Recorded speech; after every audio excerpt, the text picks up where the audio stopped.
Marcos capítulo 5, versículo 21 al 34. Les voy a invitar que estemos en pie para leer la palabra del Señor.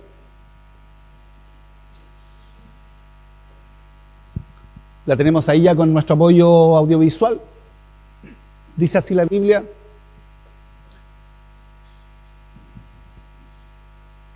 pasando otra vez Jesús en una barca a la otra orilla, se reunió alrededor de él una gran multitud, y él estaba junto al mar. Y vino uno de los principales de la sinagoga llamado Jairo, y luego que le vio, se postró a sus pies y le rogaba diciendo: mi hija está agonizando. Ven y pon las manos sobre ella para que sea salva y vivirá. Fue pues con él y le seguía una gran multitud y le apretaban. Pero una mujer que desde hacía 12 años padecía de flujo de sangre y había sufrido mucho de muchos médicos y gastado todo lo que tenía, y nada había aprovechado, antes le iba peor. Cuando oyó hablar de Jesús, vino por detrás entre la multitud. Ven nomás por detrás, Sandrita, porque necesito vertecito. Y tocó su manto. Porque decía: si tocare tan solamente su manto, seré salva. Gracias.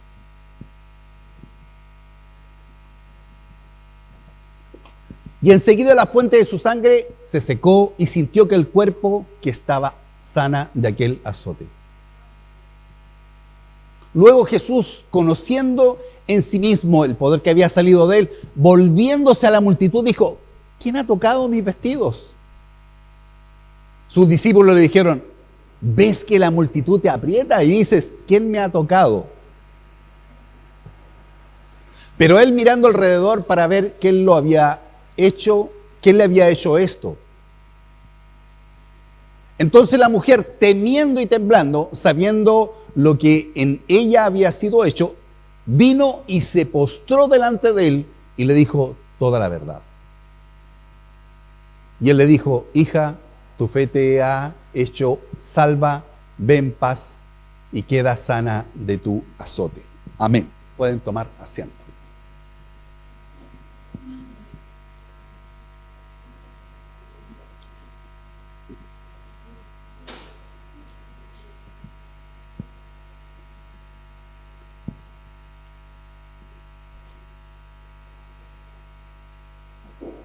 Recuerdo cuando recién nosotros tuvimos a nuestro hijo mayor, comenzó a crecer, y el Cristian de chiquitito fue siempre muy competitivo. Y me acuerdo que cuando salíamos a pasear cerca de la casa donde vivíamos, estaba un parque al lado de Colón ahí, mucho pasto, y habían unos arbolitos. Entonces, como él era muy competitivo, me decía: papá, echemos una carrera. Y yo le decía: echemos una carrera. Y él era muy chiquitito, tendría 5 años, una cosa así. Y corríamos y yo le gané. Y entonces se picaba y decía: corramos otra vez, me decía. Y volvíamos a correr y le ganaba otra vez. Ahí se ponía a llorar, porque ya había perdido 2 veces. Y a veces corríamos hasta 3 y 4 veces, y las 4 veces yo le ganaba. Al final mi esposa, una jovencita, flaquita en ese tiempo, hermosa, terminaba pegándome y me decía: déjalo ganar, que el bebé está llorando. Y yo lo hacía perder varias veces. Y al final él me ganaba. Después de 4 o 5 carreras, se secaba las lágrimas y decía: quiero correr de nuevo, me decía. Y quiero correr. Y insistía hasta ganar. La verdad es que cuando él me ganaba, yo podía haberle ganado otra vez. Y podía haberle ganado todas las veces. Pero por ahí, por la 4ª, 5ª vez, él lograba avanzar un poco y yo corría detrás de él y le decía: ya te pillo, le decía, y le tocaba la espalda, y para él era desesperante porque iba adelante y lograba correr y me ganaba. Y después, entonces, secándose las lágrimas, se reía y me decía, te gané, pero secándose las lágrimas del llanto, de la frustración por haber perdido 4 veces.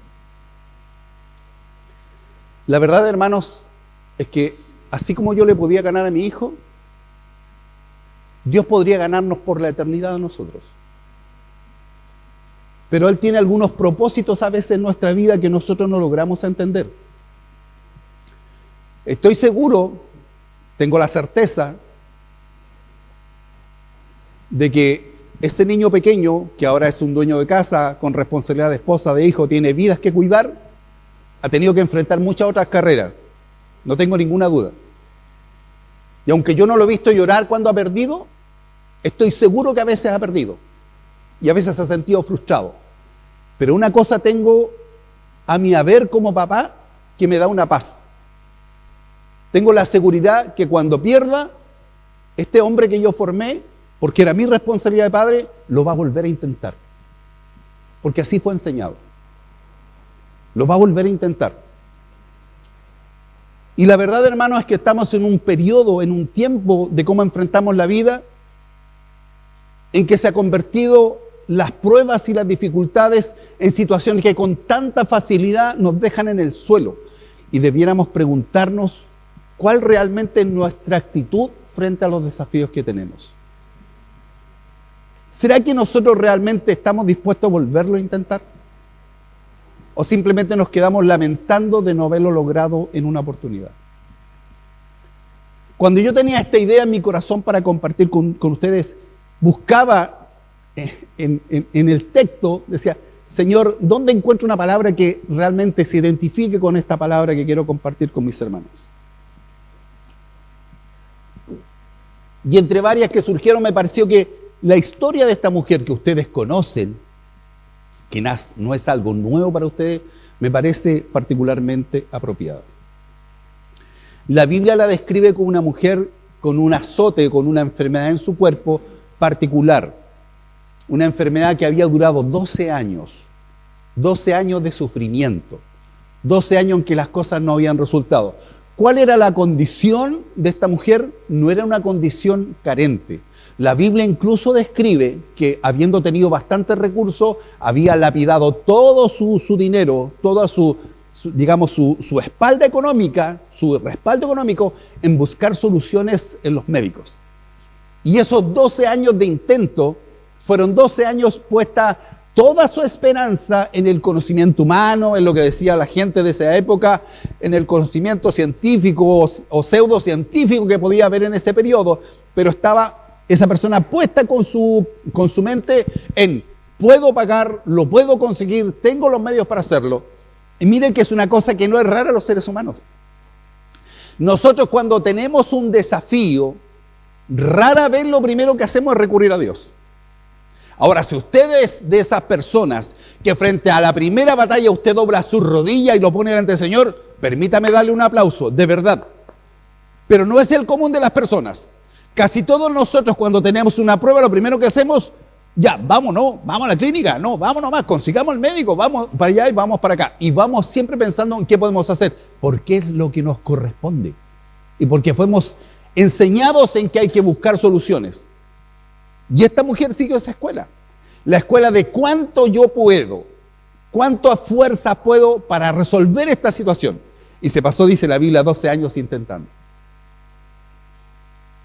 Si ella hubiera confiado del principio en el Señor, habría ahorrado plata, habría ahorrado tiempo, habría ahorrado lágrimas, habría ahorrado amargura, frustración, se habría ahorrado muchas cosas. Y a lo mejor esta es una palabra que a nosotros debía hacernos meditar. ¿Estoy pensando en mi opción? ¿Estoy pensando en mis capacidades? ¿O estoy dependiendo 100% en la esperanza en Cristo? ¿Estoy buscando en mi vida que el Señor se encargue de mi necesidad? ¿Estoy poniendo delante del Señor mis problemas o lo sigo intentando? Y si alguien lo intenta, es legítimo. ¿Cómo no va a ser legítimo tratar de salir adelante? ¿Cómo no va a ser legítimo tratar de conseguir recursos, un buen pasar, un buen trabajo, una buena salud? Todo eso es legítimo. El problema es cuánto tiempo vamos a estar intentando por nuestros propios medios y en qué momento vamos a rendirnos. Escuchaba a Vilma que decía, en mi iglesia damos gloria a Dios. Vilma, aquí puedes dar la gloria a Dios todas las veces que tú quieras, no hay problema. Y sabe, en alguna oportunidad conversando con algún hermano respecto a esta costumbre que se tiene en la iglesia evangélica chilena de levantar las manos y dar gloria a Dios, me gustó una interpretación que me dio una persona mayor. Me decía, ¿sabe, pastor, por qué lo hacemos? Porque cuando levantamos nuestras manos nos rendimos delante del Señor. Nos declaramos incompetentes y decimos, Señor, tú mereces la gloria. Tú eres el Señor. Tú tienes el control de las circunstancias. Yo ya no puedo. Ya no me dan las fuerzas. Ya no tengo energía para seguir adelante, Señor. Me rindo delante de ti. Y cuando alguien levanta la mano así, hermano, qué lindo ejemplo, qué linda sensación delante de Dios de rendirnos delante del Señor. Es decir, Señor, ya no tengo a quién más recurrir, ya no tengo más esperanza. Y esta es la experiencia de esta mujer que por 12 años había, por supuesto, puesto todas sus esperanzas en sus propias capacidades.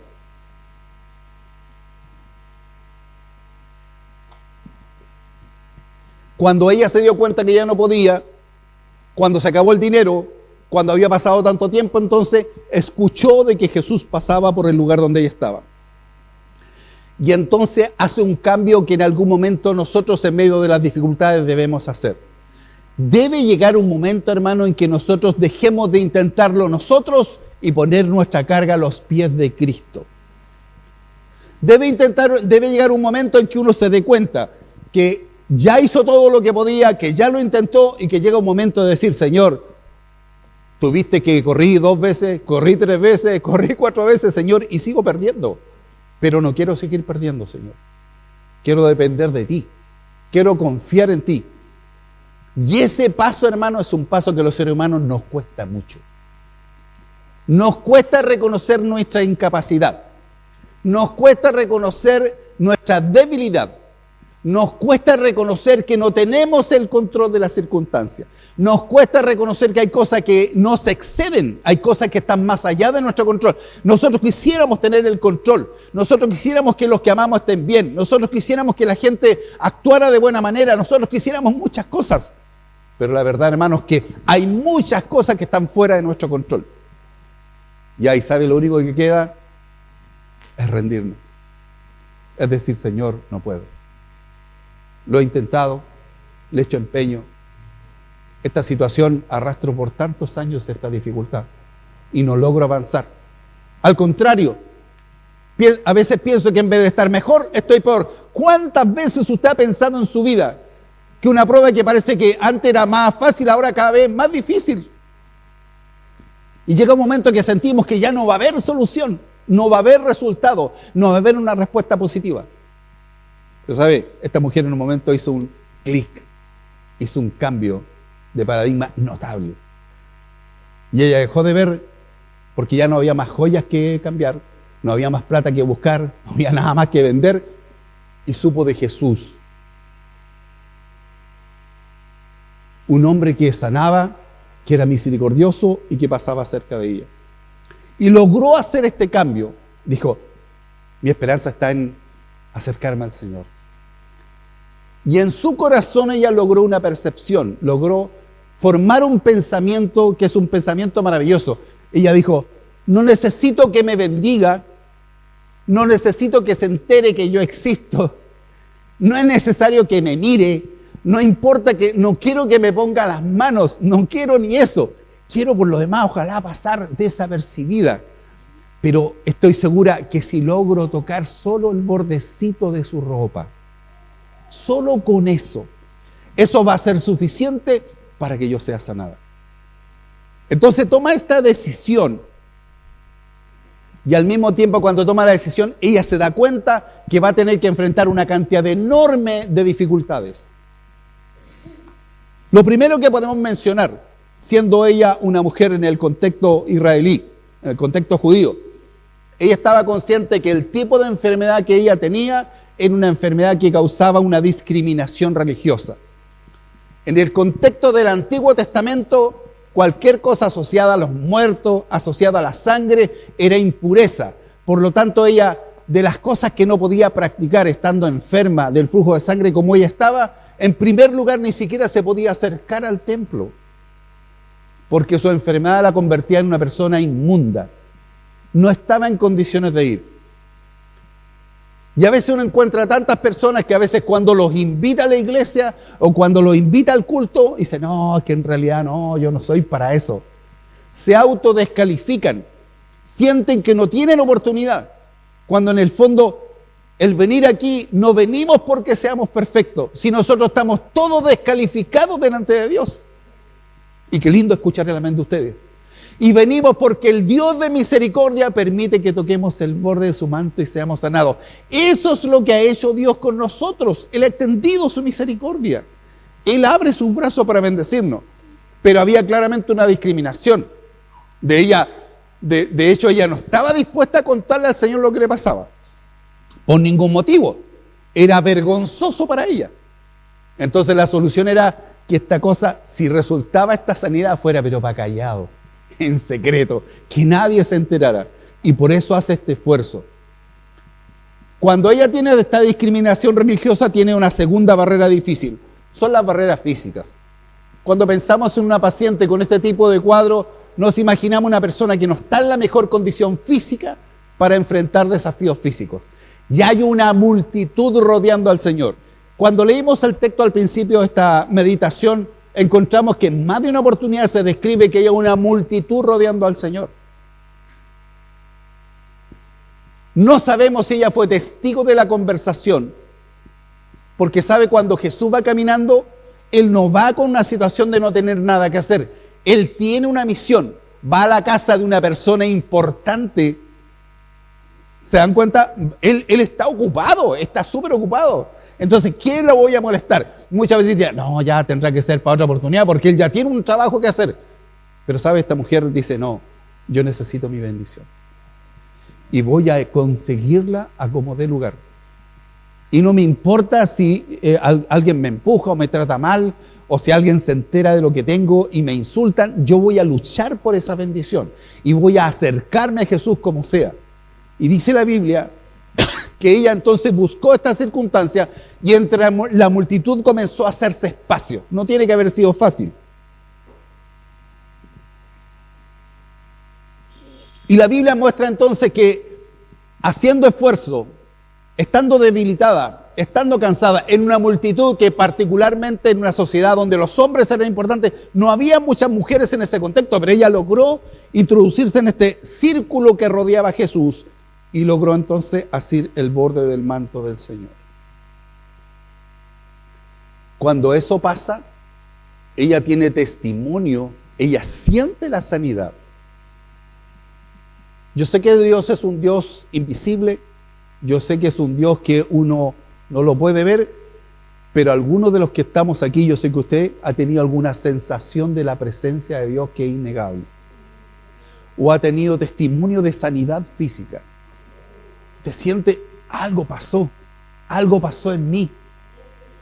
Y hemos tenido ese testimonio de un acto sobrenatural, de un momento particular. Y nosotros recordamos ese momento cuando Dios cambió las cosas. Cuando teníamos una prueba, una enfermedad, un dolor insoportable y el Señor hace una cosa mágica.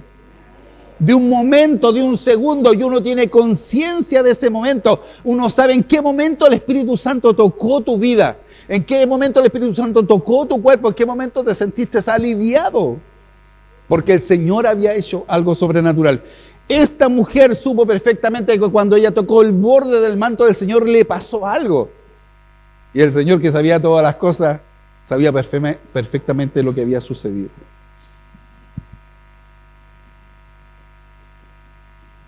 Vamos a poner, hermanos, por favor, versículo 28. Si podemos poner el versículo 28 del capítulo 5 de Marcos. ¿Qué decía esta mujer? Si tocare tan solamente su manto, seré salva. Esa es mi misión, ese es mi objetivo, tocar el bordecito, con eso me basta. No necesito abrazarlo, no necesito que me ponga las manos, que me reprenda la enfermedad. No, solo yo tocar el bordecito. Me conformo con eso, me conformo con eso. Mire qué poco buscaba esta mujer.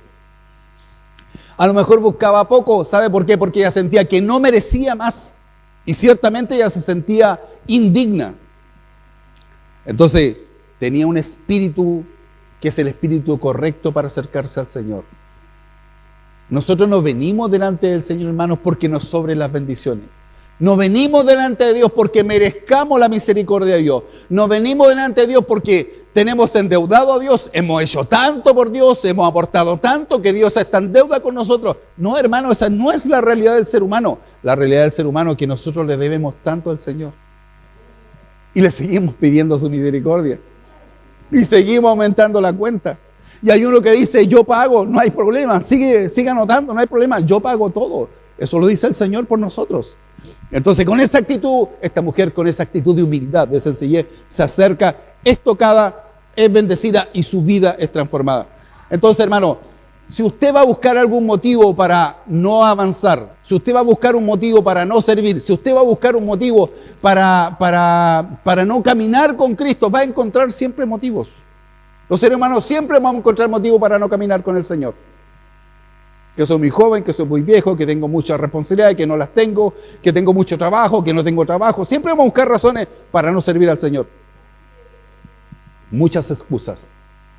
Sin embargo, ella dice, ese es mi objetivo, tengo que lograrlo.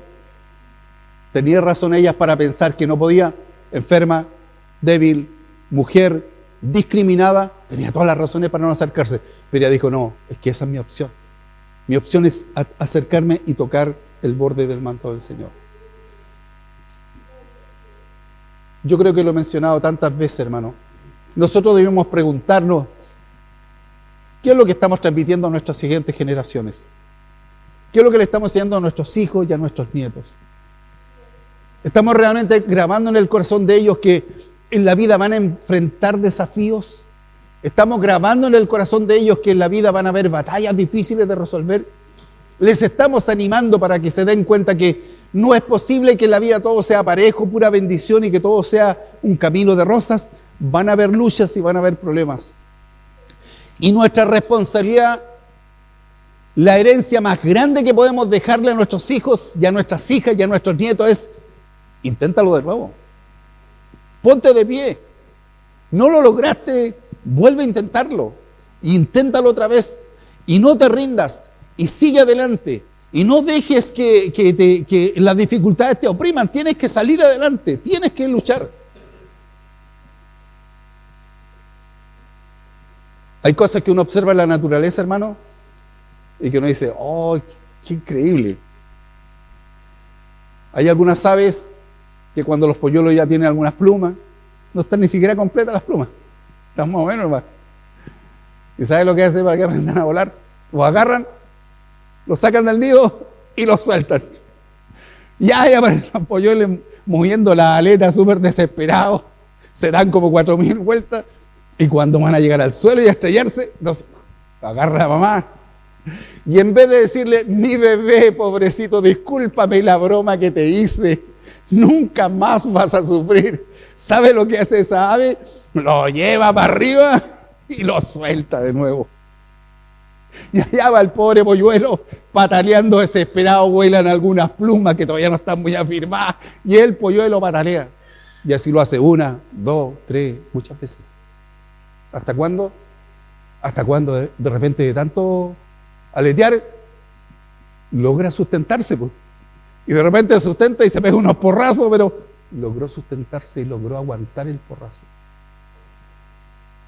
¿Y cuántas veces nosotros dejamos que, no, mi polluelo, venga para acá, no aletee, no se preocupe, yo le prepararé el desayuno? ¿Cuántas veces hacemos eso con los polluelos? Pero sabe, la vida es así. Y algún día no vamos a estar para prepararle el desayuno a las 7 de la mañana antes que se vaya a la pega el polluelo. Y va a tener que preparárselo solo. Y para ese día debe estar preparado. Entonces siento, hermanos, que en ese aspecto, en el aspecto de la vida, del trabajo, del esfuerzo, de su familia, de su matrimonio, el mensaje debe ser, tú puedes. Sigue adelante. Inténtalo. ¿No te salió? Inténtalo de nuevo. Vuelve a correr. Vuelve a intentarlo. no baje los brazos. Recordaba una historia de una persona que me contaban que estaba recién casada y resulta que tuvo un problema con el marido, 0 kilómetros el marido, de paquete todavía, pues, nuevito. Tiene un problema, se enojó, agarró sus cosas y se mandó a cambiar por donde la mamá. Y la mamá la recibió y le dijo, bueno, ¿te peleaste? Sí, me peleé, mamá, por eso me vine a mi casa. Ya, perfecto, ahí está tu cama, pero mañana tempranito usted agarra sus cosas y se vuelve a su casa.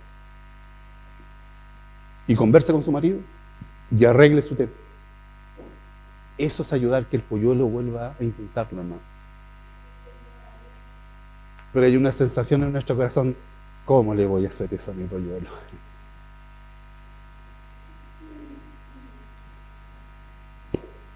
Nuestros polluelos algún día van a tener que volar solos. Entonces cuando uno ve a los polluelos que toman decisiones así serias, dice, no, me fue mal, me voy a repetir, pero lo voy a sacar. No, postulé, no quedé, pero voy a postular a otro. ¿Sabe? No hay nada que me dé más satisfacción cuando veo jóvenes que tienen esa actitud, que no se quedan temerosos, que no se quedan en el suelo y que luchan por su bendición. Esta mujer es un ejemplo de eso. Con todas las cosas en contra, hermano, con todas las dificultades en contra y con todas las razones para quedarse lamentando y decir, pucha, yo quería tocar el borde del Señor, pero él va ocupado, va a la casa de Jairo, que es súper importante, no se va a dar cuenta que yo estoy. Así que lloraré mi pena. No, no voy a llorar pena ni una. Yo voy a ir, voy a esforzar, voy a meter los codos, voy a meterme en medio de la multitud, y aunque algunos me empujen, voy a insistir hasta que logre mi bendición. Hasta que logre mi bendición. Hermanos, estamos en un tiempo en que tenemos que enseñar a nuestros hijos y a nuestros nietos que hay que luchar la batalla. Le cuesta, que lo intente.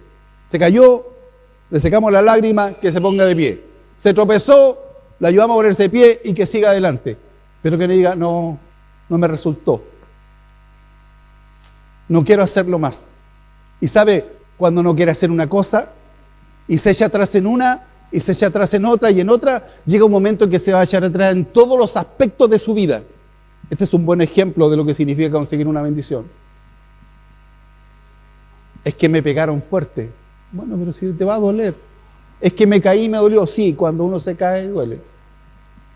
O cuando usted tenía hijos chicos, ¿no le pasó que de repente llegaban con las rodillas todas llenas de tierra donde se tropezaron y yo tenía que dar los discursos? Papá, ¿me va a doler? Sí, hijo, va a doler un poco. ¿Y qué hacemos? Hay que lavar con harto jabón, que quede limpia la herida. ¿Pero va a doler? Sí, va a doler. Pero la única forma que se resuelva esto es que se lave. Pues si dejamos la herida ahí, va a ser peor. ¿Te llamo al doctor y que él te limpie? No, papá, lávame tú. Y se rendían. Hermanos, ¿cuál es el mensaje que estamos dando en este tiempo? No solo el mensaje hablado, el mensaje de mi vida. Mis hijos, mis nietos ven que yo soy una persona capaz de luchar, de seguir adelante, de intentarlo, de esforzarme. Porque no sirve solamente el discurso, hermano. Tenemos que ser consecuentes. Nosotros tenemos que con nuestra vida mostrarle a nuestros hijos que la vida no es fácil, que las dificultades son grandes, pero que con la ayuda del Señor somos más que vencedores. Si Dios es con nosotros, dice la Biblia, ¿quién contra nosotros? Porque todo lo puedo en Cristo que me fortalece. Entonces, facilitarle las cosas no funciona. El hacer las cosas simples no funciona. Hay que empujarlos para que sigan adelante. Es que me da pena que se le vuelan sus pocas plumitas que tiene mientras aletea. No importa, que aletee nomás, que siga aleteando hasta que logre sustentarse. Entonces cuando uno ve que después estas aves enormes vuelan, son tan majestuosas, esas aves maravillosas que vuelan y que planean, algún día fueron polluelos bien feos, con pocas plumas que se les pegaban mientras aleteaban antes de pegarse un porrazo en el suelo. Dios tiene que ayudarnos, hermanos, a esforzarnos. La comodidad no nos va a llevar a ninguna parte. Y eso tiene que ver con todos los aspectos de nuestra vida. Esta iglesia no puede seguir manteniendo una actitud cómoda. Nosotros tenemos que movilizarnos, tenemos que esforzarnos, hacer la labor. Los que tenemos que trabajar en la obra del Señor, tenemos responsabilidad, tenemos un desafío enorme por delante. Y por supuesto, con la ayuda del Señor, vamos a abordar esos desafíos. ¿Cuántos creen de los que son miembros de esta iglesia que hemos tenido un buen descanso de verano? Un buen descanso. El verano anterior, ¿cómo fue? ¿Se acuerdan cómo era esta cuestión? Cuando estaban los puros fierros parados. ¿Será descanso? ¿Cuántos llegaron con la espalda destrozada a la casa? Este verano regaloneamos. Pero hermanos, el llamado es, tenemos que volver a avanzar. Nuestros hijos tienen que avanzar. Nuestros hijos tienen que estudiar, tienen que capacitarse, tienen que esforzarse. Si les cuesta un ramo, buscaremos ayuda, pero tienen que salir adelante. No podemos acurrucarlos mientras lloran por su frustración de no lograrlo. Hay que lograrlo, hay que avanzar, porque eso es lo que nos enseña la palabra del Señor. Dios es con nosotros y con Él somos más que vencedores. Incline su rostro, tengamos un momento de oración.